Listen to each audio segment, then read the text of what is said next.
अस्सलामुअलैकुम, मैं हूं अक्सा और आप लोग देख रहे हैं यूट्यूब चैनल अक्सास कुजीन। आज आपके साथ ईद स्पेशल में बहुत ही चटपटे मजेदार जूसी बीफ कोफ्ता कबाब की रेसिपी शेयर करूंगी। अगर आपसे बीफ कबाब थोड़े सख्त बनते हैं या बनाते हुए टूट जाते हैं तो इस वीडियो को आपने गौर से देखना है। मैं आपके साथ कुछ ऐसी टिप्स शेयर करूंगी जिसको फॉलो करते हुए आपके बीफ कबाब कभी भी सख्त या टूटे हुए नहीं बनेंगे। तो चलिए जल्दी से रेसिपी स्टार्ट करते हैं। सबसे पहले हम एक चॉपर में 500 ग्राम बीफ का कीमा डालेंगे।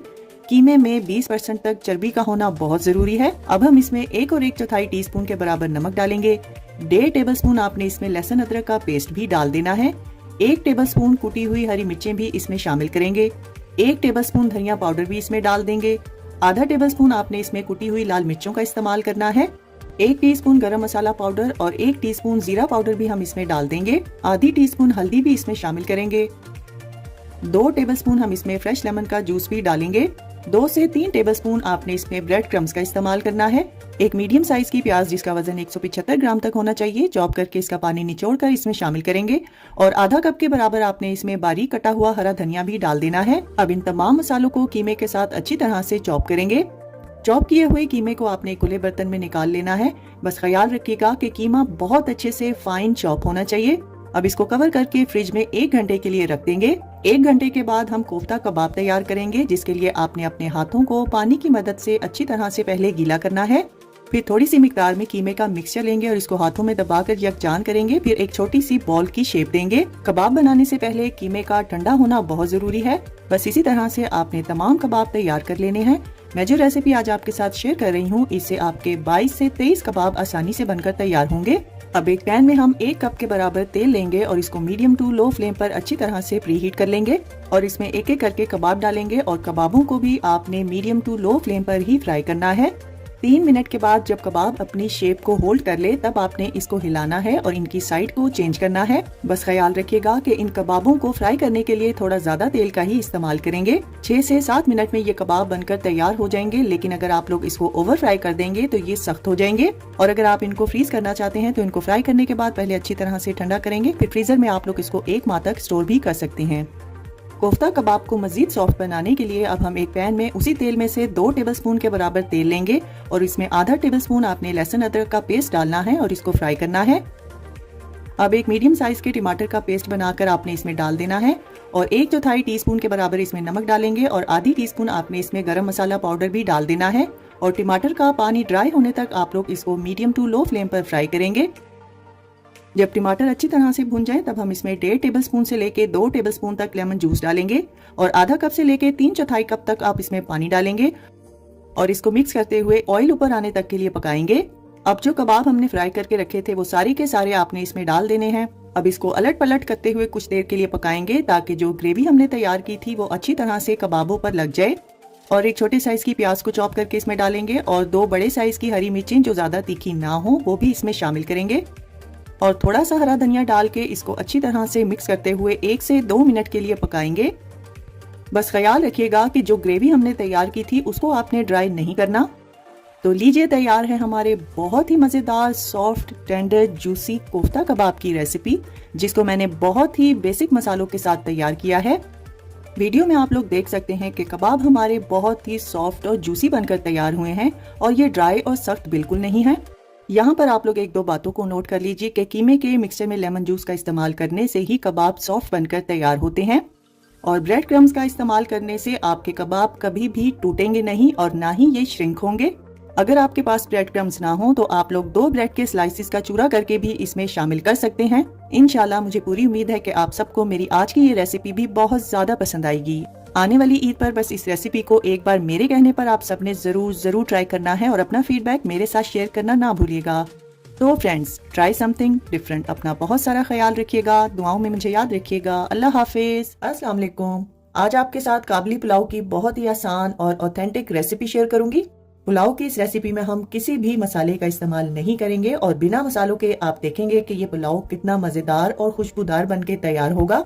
और सर्दियों में तो ये पुलाव बहुत ही मजेदार लगता है। जिन लोगों को मिर्च मसाले वाले खाने नहीं पसंद तो उनको तो ये रेसिपी बहुत ज्यादा पसंद आएगी। तो टाइम को बिना जाया किए जल्दी से रेसिपी स्टार्ट करते हैं। सबसे पहले हम एक पैन में आधा कप के बराबर देसी घी डालेंगे, जिसका वजन 75 ग्राम तक होना चाहिए। अब यहाँ पर हम 2 से 3 गाजरों को लंबाई के रुख में काट लेंगे। गाजरों का इस्तेमाल आप अपनी मर्जी के हिसाब से कम या ज्यादा भी कर सकते हैं। अब इन गाजरों को मीडियम फ्लेम पर कुछ देर के लिए हम फ्राई करेंगे। यहाँ पर हमें गाजरों को पकाना नहीं है, बस इनको शाइन देने के लिए हम इसको घी में फ्राई करेंगे। 1 से 1.5 मिनट के बाद आपने तमाम गाजरें निकाल लेनी है और इनको एक साइड पे रखेंगे। इनका इस्तेमाल कब और कहाँ करना है मैं आपके साथ आगे चल के शेयर करूंगी। काबली पुलाव को रेस्टोरेंट्स में भी सिर्फ एक ही बर्तन में तैयार किया जाता है और मैंने भी एक ही बर्तन में इसको तैयार करने की आपके साथ आसान रेसिपी शेयर की है। अब इसी घी में आपने 3/4 कप के बराबर काली वाली किशमिश लेनी है, जिनका वजन 80 ग्राम तक होना चाहिए और इनको भी मीडियम फ्लेम पर फ्राई करेंगे। जब किशमिश फूल जाए तब आपने इसको निकाल लेना है।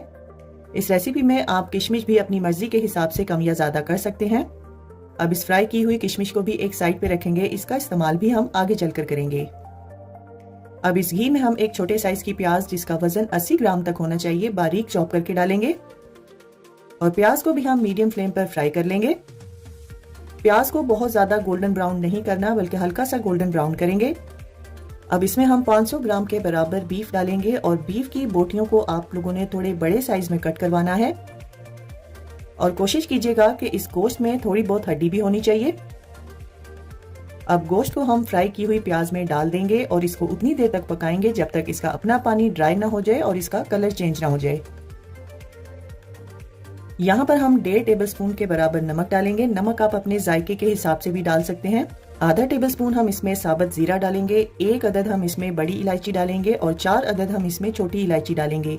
ये खड़े मसाले डालना बिल्कुल भी जरूरी नहीं है, लेकिन पुलाव को खुशबूदार बनाने के लिए मैंने इनका इस्तेमाल किया है। अब एक बार अच्छी तरह से गोश्त को मिक्स कर देंगे और इसमें तकरीबन 8 कप के बराबर यानी 2 लीटर हम इसमें पानी डालेंगे। अब एक बार फिर से आपने अच्छी तरह से इसको मिक्स करना है और कवर करके आप मीडियम टू हाई फ्लेम पर इसको गलने तक के लिए पकाएंगे। मुझे गोश्त को गलाने के लिए 1 घंटा 10 मिनट लगे थे। ये टोटली गोश्त की क्वालिटी पे डिपेंड करता है कि ये कितने टाइम में गलेगा। अब मैं आपको दिखाती हूँ कि गोश्त हमारा बिल्कुल परफेक्टली गल चुका है। बस इसी तरह से ही आपने भी गोश्त को अच्छी तरह से गला लेना है। गोश्त को गलाने के बाद आपके पास 4 कप यखनी बचनी चाहिए, क्योंकि इस रेसिपी में हम 2 कप चावलों का इस्तेमाल कर रहे हैं। अगर आप लोग चाहें तो आप लोग कप की मदद से यखनी को नाप भी सकते हैं। अब इसमें हम 2 कप सेला राइस जिनका वजन 400 ग्राम तक होना चाहिए और इनको मैंने 1 घंटा पहले भिगो दिया था, वो शामिल करेंगे और बहुत ही हल्के हाथ से चावलों को एक बार यखनी में अच्छी तरह से हिला देंगे। अब यहाँ पर आपने चावलों को हाई फ्लेम पर उतनी देर तक पकाना है जब तक इसमें 1/4 हिस्सा पानी का बाकी रह जाए। जब इसमें थोड़ा सा पानी बाकी रह जाए फिर से आपने एक बार हल्के हाथ से साइडों से चावलों को हिलाना है और फ्राई की हुई गाजरें और फ्राई की हुई किशमिश इसके ऊपर डाल देंगे। अब इसको कवर कर देंगे और इस पैन के नीचे आपने कोई भी पुराना पैन या तवा रखना है और हाई फ्लेम पर इसको 5 मिनट के लिए पकाएंगे। 5 मिनट के बाद आपने फ्लेम को लो कर देना है और लो फ्लेम पर आप लोग इसको 15 से 18 मिनट का दम देंगे। मैंने यहाँ पर चावलों को 15 मिनट का दम दिया था और वीडियो में आप लोग देख सकते हैं कि चावल हमारे किस कदर परफेक्ट और खिले खिले बनकर तैयार हुए हैं। इस रेसिपी में अगर आप लोग देसी घी का इस्तेमाल करेंगे तो ये पुलाव बहुत ही खुशबूदार और जायकेदार बनकर तैयार होगा। और वीडियो में आप लोग देख सकते हैं कि गोश्त बिल्कुल रुई की तरह गल चुका है। मैंने आपके साथ काबली पुलाव की बहुत ही ऑथेंटिक रेसिपी शेयर की है और बिल्कुल इसी तरीके से ही रेस्टोरेंट्स में इसको तैयार किया जाता है।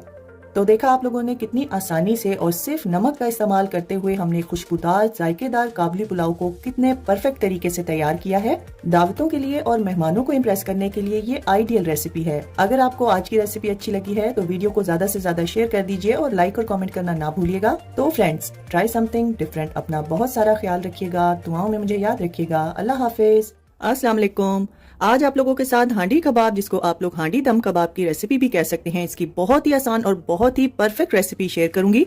हांडी कबाब की ये रेसिपी देखने और बनाने में जितनी आसान है, ये खाने में उतनी ही मजेदार है। काफी अरसे से इस रेसिपी की बहुत ज्यादा रिक्वेस्ट आ रही थी, तो मैंने पूरी कोशिश की है कि बहुत ही आसान तरीके से ये रेसिपी आपको समझा सकूं और इंशाल्लाह ये रेसिपी आप लोगों को बहुत ज्यादा पसंद आएगी। तो चलिए जल्दी से रेसिपी स्टार्ट करते हैं। सबसे पहले हम यहाँ पर 500 ग्राम बीफ का कीमा लेंगे और इसको चॉपर में अच्छी तरह से एक बार चॉप कर लेंगे और इसमें 1 टीस्पून नमक शामिल करेंगे। नमक आप अपने जायके के हिसाब से भी डाल सकते हैं। 1 टेबलस्पून हम इसमें कुटा हुआ धनिया शामिल करेंगे। 1 टीस्पून हम इसमें कुटा हुआ जीरा शामिल करेंगे। आधी टीस्पून हम इसमें गरम मसाला पाउडर शामिल करेंगे। 1/4 टीस्पून हम इसमें कुटी हुई अजवाइन शामिल करेंगे। आधी टीस्पून काली मिर्चों का पाउडर शामिल करेंगे। 1/4 टीस्पून हम इसमें हल्दी का इस्तेमाल करेंगे। 1 टीस्पून के बराबर हम इसमें कुटी हुई लाल मिर्चें शामिल करेंगे। 1 से 1.5 टेबलस्पून हम इसमें फ्रेश लेमन का जूस शामिल करेंगे और 1 टेबलस्पून भर के हम इसमें लहसुन अदरक का पेस्ट शामिल करेंगे और 1 टेबलस्पून हम इसमें कुटी हुई हरी मिर्चें शामिल करेंगे। अब एक दरमियाने साइज की प्याज जिसका वजन 175 ग्राम तक होना चाहिए, इसको बारीक चॉप करके और इसका पानी अच्छे से निचोड़ के हम इसमें शामिल करेंगे और आधा कप बारीक कटा हुआ हरा धनिया इसमें शामिल करके इन तमाम चीजों को कीमे के साथ अच्छी तरह से मिक्स करेंगे। इस रेसिपी में लेमन जूस मीट टेंडराइजर का काम करेगा और आप लोगों को इसमें कोई भी कच्चा पपीता वगैरह डालने की जरूरत नहीं है। इस कीमे को आप लोगों ने बहुत अच्छे से मिक्सिंग करनी है। अगर आप इसकी अच्छी मिक्सिंग करेंगे तो कबाब में क्रैक्स नहीं आएंगे। अब इस मिक्सचर को आप लोगों ने कवर करके 1 घंटे के लिए फ्रिज में रखना है। कीमे के मिक्सचर को 1 घंटा फ्रिज में रखने के बाद अब हम इसके कबाब तैयार करेंगे। कबाब तैयार करने के लिए पहले आप लोगों ने अपने हाथों को पानी की मदद से अच्छी तरह से गीला करना है। फिर आप लोग अपनी मर्जी के हिसाब से कीमे का मिक्सचर लेंगे और दोनों हाथों की मदद से मिक्सचर को दबा दबा कर आप लोग पहले यकजान करेंगे और दोनों हथेलियों की मदद से हल्का सा प्रेशर देते हुए कबाब की शेप देंगे। इसी तरीके को फॉलो करते हुए आप लोगों ने तमाम कबाब तैयार कर लेने हैं। कबाब का साइज आप लोग अपनी मर्जी के हिसाब से भी रख सकते हैं। मैंने नॉर्मल साइज के 14 कबाब तैयार किए हैं। अब हम यहाँ पर 2 मीडियम साइज के टमाटर लेंगे जिसका वजन 300 ग्राम तक होना चाहिए। इसको आप लोगों ने ब्लेंड करके पेस्ट की शेप दे देनी है और फिर इस पेस्ट को आप लोग किसी भी स्ट्रेनर में डालकर इसके छिलके और इसके बीज इसमें से अलहदा कर लेंगे। ये स्टेप करने से हांडी कबाब की ग्रेवी बहुत ही स्मूथ बनकर तैयार होती है। अब एक पैन में हम 1/3 कप ऑयल डालेंगे और इसमें एक एक करके तैयार किए हुए तमाम कबाब शामिल कर देंगे। यहाँ पर आप लोगों ने फ्लेम को मीडियम रखना है और मीडियम फ्लेम पर आप लोगों ने ये कबाब अच्छे से फ्राई करने हैं। कबाब को फ्राई करते हुए आप लोगों ने साथ साथ इसको मुसलसल हिलाते रहना है और जब तक इस पर आपकी मर्जी के हिसाब से कलर ना आ जाए तब तक आप लोग इसको फ्राई करेंगे। जब कबाब पर आपकी मर्जी के हिसाब से कलर आ जाए तब आप लोगों ने तमाम कबाब निकाल लेने हैं। यहाँ पर एक बात का ख्याल रखिएगा कि हांडी कबाब के लिए आप लोगों ने कबाबों को बहुत ज्यादा ब्राउन नहीं करना। अब उसी सेम पैन में हम एक मीडियम साइज की प्याज जिसका वजन 175 ग्राम तक होना चाहिए बारीक चॉप करके शामिल करेंगे और लाइट सा गोल्डन ब्राउन होने तक इसको मीडियम फ्लेम पर फ्राई करेंगे। अब हम इसमें 1 टेबलस्पून भर के लहसुन अदरक का पेस्ट शामिल करेंगे और इसको मीडियम फ्लेम पर इसके कच्चेपन की स्मेल खत्म होने तक फ्राई करेंगे। लहसुन को अच्छे से फ्राई करने के बाद अब हम इसमें जो टमाटर का पेस्ट हमने तैयार किया था वो शामिल करेंगे। साथ ही हम इसमें 1.5 टीस्पून नमक शामिल करेंगे। आधा टेबलस्पून हम यहाँ पर धनिया पाउडर शामिल करेंगे। आधी टीस्पून हम यहाँ पर जीरा पाउडर शामिल करेंगे। 1 टीस्पून हम लाल मिर्चों का पाउडर शामिल करेंगे। आधा टेबलस्पून हम यहाँ पर कश्मीरी लाल मिर्च का इस्तेमाल करेंगे। आधी टीस्पून गरम मसाला पाउडर शामिल करेंगे। आधी टीस्पून काली मिर्चों का पाउडर शामिल करेंगे और 1/4 टीस्पून हम इसमें हल्दी शामिल करके इसको अच्छी तरह से पकाएंगे। इन मसालों को आप लोगों ने टमाटर के पेस्ट के साथ मीडियम फ्लेम पर उतनी देर तक पकाना है जब तक टमाटर का पानी ड्राई ना हो जाए और जब तक ऑयल ऊपर ना आ जाए। मसालों को अच्छी तरह से भूनने के बाद और ऑयल ऊपर आने के बाद अब हम यहाँ पर 1/3 कप फेंट के दही शामिल करेंगे और इसको फौरन से हिलाएंगे ताकि दही फटे ना और इसको मीडियम फ्लेम पर दही का पानी ड्राई होने तक पकाएंगे। जब दही का पानी अच्छे से ड्राई हो जाए और ऑयल ऊपर आ जाए तब आप लोगों ने इसमें फ्राई किए हुए कबाब शामिल कर देने हैं और मीडियम टू हाई फ्लेम पर इन कबाबों को मसाले के साथ आप लोगों ने 1-2 मिनट के लिए भून लेना है। जब कबाब अच्छे से भुन जाएं तब आप लोगों ने यहाँ पर 2 कप पानी शामिल करना है। पानी आप अपनी मर्जी के हिसाब से भी डाल सकते हैं। अब इनको अच्छी तरह से मिक्स करेंगे और कवर करके तकरीबन 20 मिनट के लिए लो फ्लेम पर दम पर हम लोग इसको अच्छी तरह से पकाएंगे। मैंने यहाँ पर हांडी कबाब की ग्रेवी को थोड़ा थिक रखना है, इसलिए मैंने यहाँ पर 2 कप पानी का इस्तेमाल किया है। अगर आप लोग इसका शोरबा पतला रखना चाहते हैं तो आप लोग 3 कप भी शामिल कर सकते हैं। हांडी कबाब को 20 मिनट दम पे पकने के बाद आप लोगों ने फ्लेम को ऑफ करके यहाँ पर 1 टीस्पून हाथों में क्रश करके सूखी मेथी शामिल करनी है और आधी टीस्पून हम यहाँ पर गरम मसाला पाउडर शामिल करेंगे और थोड़ा सा हरा धनिया बारीक चॉप करके शामिल करेंगे और इसको एक बार अच्छे से हिला देंगे। वीडियो में आप लोग देख सकते हैं कि हांडी कबाब का मसाला यानी ग्रेवी किस कदर परफेक्ट बनकर तैयार हुई है। तो देखा आप लोगों ने कितनी आसानी के साथ हम लोगों ने हांडी कबाब की ये आसान सी रेसिपी तैयार की है। यहाँ पर आप लोगों के साथ एक टिप शेयर करती चलूं कि अगर आप लोगों ने ये कबाब फ्रीज करने हैं तो जिस टाइम आप लोगों ने इनको फ्राई करना है वो वाला प्रोसीजर करने के बाद आप लोग कबाबों को मुकम्मल तौर पे ठंडा करेंगे और फिर किसी भी जिपलॉक बैग में डाल के फ्रीजर में 1 माह तक के लिए स्टोर भी कर सकते हैं। और फिर जब भी आप लोगों का हांडी कबाब खाने का दिल चाहे तो आप लोग कबाब को पहले डीप रोस्ट करेंगे और इसकी ग्रेवी तैयार करके बहुत ही आसानी से इसको तैयार कर सकते हैं। वीडियो में आप लोग देख सकते हैं कि लेमन जूस की वजह से हमारे कबाब बहुत ही सॉफ्ट और टेंडर बनकर तैयार हुए हैं। अगर आप लोग भी इसी तरह से सॉफ्ट हांडी कबाब तैयार करना चाहते हैं तो वीडियो और रेसिपी को आप लोगों ने स्टेप बाय स्टेप फॉलो करना है। इंशाल्लाह मुझे पूरी उम्मीद है कि आप लोगों को मेरी आज की ये आसान सी रेसिपी बहुत ज्यादा पसंद आएगी। अगर आप लोगों को आज की रेसिपी पसंद आई है तो वीडियो को ज्यादा से ज्यादा शेयर कर दीजिए और लाइक और कमेंट करना ना भूलिएगा। तो फ्रेंड्स, ट्राई समथिंग डिफरेंट। अपना बहुत सारा ख्याल रखिएगा, दुआओं में मुझे याद रखिएगा। अल्लाह हाफिज। अस्सलामुअलैकुम, मैं हूँ अक्सा और आप लोग देख रहे हैं यूट्यूब चैनल अक्सास कुजीन। आज आपके साथ बिहारी स्टाइल की बहुत ही मुनफरिद मटन करी की रेसिपी शेयर करूंगी। बिहारी मटन करी की ये रेसिपी बहुत ही लाजवाब बनकर तैयार होती है और अगर आप लोग ईद की दावतों के लिए कुछ हटके बनाना चाहते हैं तो ये परफेक्ट रेसिपी है। जब आप लोग इस रेसिपी को एक बार बनाएंगे तो यकीन जानिए ये इतनी मजेदार है कि आप लोग इसको बार बार बनाना चाहेंगे।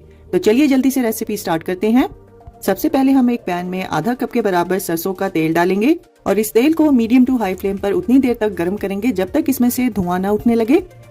जैसे ही तेल में से धुआं उठने लगे तब हम इसमें 2 बड़े साइज की प्याज को चॉप करके डालेंगे जिसका वजन 300 ग्राम तक होना चाहिए। अब इस प्याज को हम मीडियम फ्लेम पर उतनी देर तक फ्राई करेंगे जब तक ये हल्की सी गोल्डन ना हो जाए।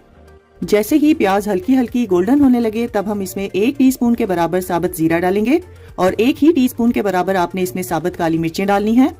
अब हम इसमें 4 अदद छोटी इलायची, 4 लौंग, 1 दालचीनी की स्टिक, 1 काली इलायची और 4 अदद साबुत लाल मिर्चें, छोटा सा पीस हम इसमें जायफल का डालेंगे और छोटा सा ही पीस आपने इसमें जावित्री का इस्तेमाल करना है और 3 अदद हम इसमें तेज पत्ता शामिल करेंगे। अब इन खड़े मसालों को खुशबू आने तक के लिए फ्राई करेंगे। जैसे ही खड़े मसाले फ्राई हो जाएं तब हम इसमें 1 से 2 टेबलस्पून के बराबर लहसुन अदरक का पेस्ट इसमें डाल देंगे और लहसुन अदरक को भी हम कुछ देर के लिए फ्राई करेंगे जब तक इसके कच्चेपन की स्मेल खत्म ना हो जाए। अब हम इसमें 500 ग्राम के बराबर मटन शामिल करेंगे। साथ ही हम इसमें 2 साबुत लहसुन के फूल भी डाल देंगे। बस ख्याल रखिएगा कि लहसुन को आपने अच्छी तरह से धो के इसमें डालना है। अब हम इसमें 1 और 1 चौथाई टीस्पून के बराबर नमक शामिल करेंगे। नमक आप अपने जायके के हिसाब से भी डाल सकते हैं। अब गोश्त को आपने मीडियम फ्लेम पर उतनी देर तक फ्राई करना है जब तक इसका पानी ड्राई ना हो जाए और जब तक इसका कलर चेंज ना हो जाए। गोश्त को फ्राई करने के बाद अब हम इसमें 4 से 6 हरी मिर्चों को दरमियान में कट लगा के शामिल करेंगे। 1 टीस्पून लाल मिर्चों का पाउडर भी इसमें डाल देंगे। आधा टेबलस्पून के बराबर धनिया पाउडर भी इसमें डालेंगे और आधा टेबलस्पून ही आपने इसमें कश्मीरी लाल मिर्चें शामिल करनी है। 1 चौथाई टीस्पून के बराबर आपने इसमें हल्दी भी डाल देनी है। अब इन तमाम मसालों को गोश्त के साथ अच्छी तरह से भून लेंगे। गोश्त की भुनाई करते हुए आपने साथ साथ थोड़ा थोड़ा पानी का इस्तेमाल करते रहना है। जब गोश्त अच्छी तरह से भुन जाए और तेल ऊपर आने लगे तब आपने इसमें 1 से 1.5 कप के बराबर पानी शामिल करना है और इसको एक बार अच्छी तरह से हिला देंगे और कवर करके आपने इसको मीडियम टू लो फ्लेम पर गलने तक के लिए पकने देना है। मुझे गोश्त को गलाने के लिए 45 मिनट लगे थे और 45 मिनट में मटन बहुत अच्छी तरह से गल चुका था। वीडियो में आप लोग देख सकते हैं कि जो गोश्त में हमने पानी डाला था वो तकरीबन ड्राई हो चुका है और इसमें हल्की हल्की ग्रेवी बाकी है। बिल्कुल इसी तरह से ही आपने ग्रेवी को रखना है। अब यहाँ पर हम फ्लेम को ऑफ करेंगे और इसमें तकरीबन 1 चौथाई कप के बराबर बारीक कटा हुआ हरा धनिया डालेंगे और आधी टीस्पून के बराबर गरम मसाला पाउडर भी इसमें डाल देंगे। तो लीजिए तैयार है हमारी बहुत ही मजेदार और बहुत ही खुशबूदार बिहारी मटन करी की रेसिपी, जिसको मैंने बहुत ही परफेक्ट मेजरमेंट्स के साथ आपके साथ शेयर किया है। इससे पहले भी मैंने आपके साथ चंपारण मटन की बहुत ही लाजवाब रेसिपी शेयर की थी। इस रेसिपी में आपने साबुत लहसुन का इस्तेमाल जरूर करना है। ये इतना मजेदार लगता है कि अगर आप लोग सिर्फ इसको ही मसाले के साथ खाएंगे तो यकीन जानिए आप लोग इस रेसिपी के फैन हो जाएंगे। तो बस आने वाली बकरा ईद पर आप सब ने मेरी ये बिहारी मटन करी की रेसिपी जरूर ट्राई करनी है और अपना फीडबैक मेरे साथ शेयर करना ना भूलिएगा। रेसिपी पसंद आए तो वीडियो को ज्यादा से ज्यादा शेयर कर दीजिए और लाइक और कमेंट करना ना भूलिएगा। तो फ्रेंड्स, ट्राई समथिंग डिफरेंट। अपना बहुत सारा ख्याल रखिएगा। दुआओं में मुझे याद रखिएगा। अल्लाह हाफिज।